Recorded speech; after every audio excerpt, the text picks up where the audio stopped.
A local soldier was greeted to a big homecoming as he came back home on leave. While he knew his family would be waiting anxiously, he had no idea what else was awaiting upon his arrival. Lisa Sugart sat down with the grateful sailor today.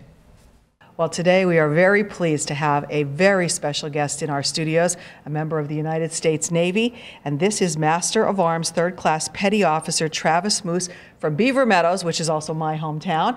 So it's a double pleasure to have him here in our studios for a very special reason. First of all, we want to say thank you for your service to our country.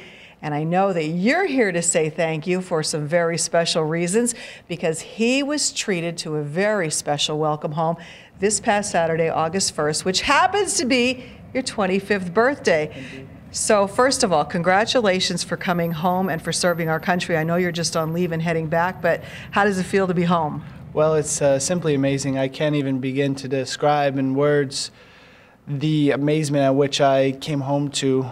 The individuals that were there that created this procession for me was simply wonderful. It was just awe-striking. It left me speechless.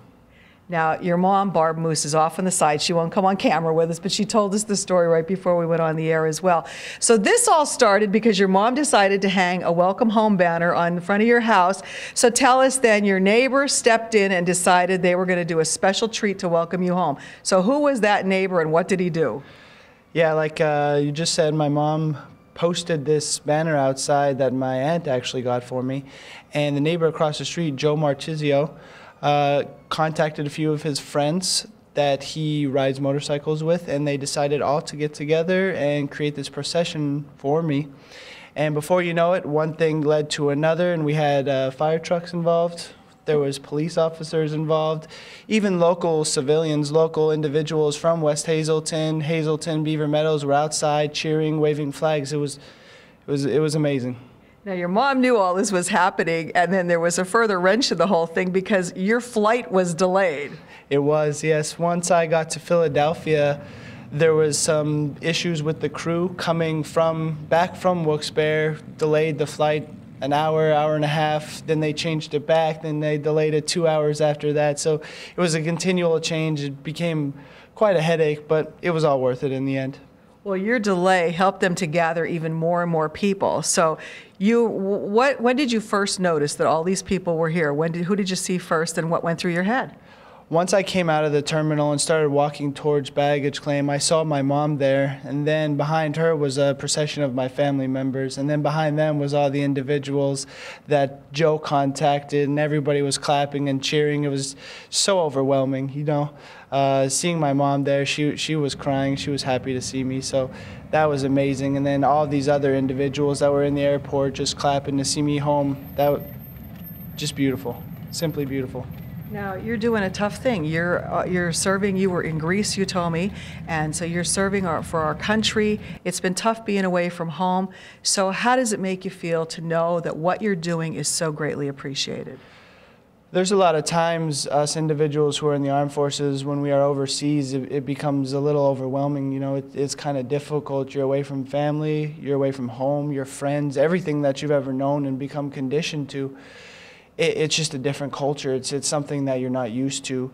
So when you get the opportunity to come back and you see all these people here seeing you you realize that true patriotism, and it just takes you back, you know, to what you're doing this for in the first place, and that's for everybody back here that you serve and protect.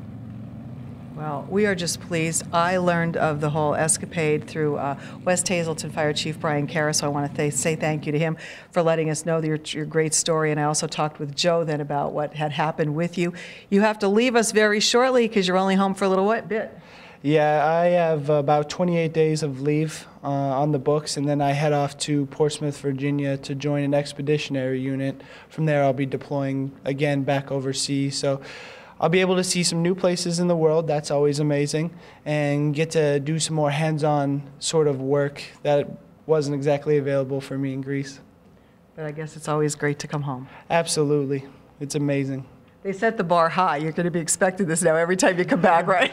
No, absolutely not. But I do want to just say thank you to Joe again, all the individuals that wrote in, the fire departments, West Hazelton, Drifton, all of those fire departments that were here, the police officers, the police officers, and especially all the individuals on the street that were waving flags and showing that true patriotism, along with my mother and my family members, of course. Well, we say thank you for your service, and God bless you and keep you safe as you continue to serve. Thank you so much. And I just want to end with a quote that your mom told me. She said, "The kindness of complete strangers, there are good people." And there certainly are, and this is one of them right here.